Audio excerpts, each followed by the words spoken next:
بسم الله الرحمن الرحيم والتين والزيتون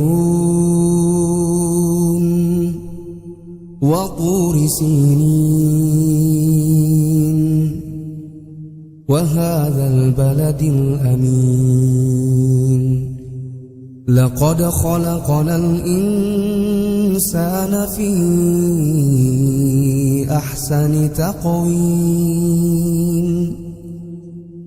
ثم رددناه أسفل سافلين إلا الذين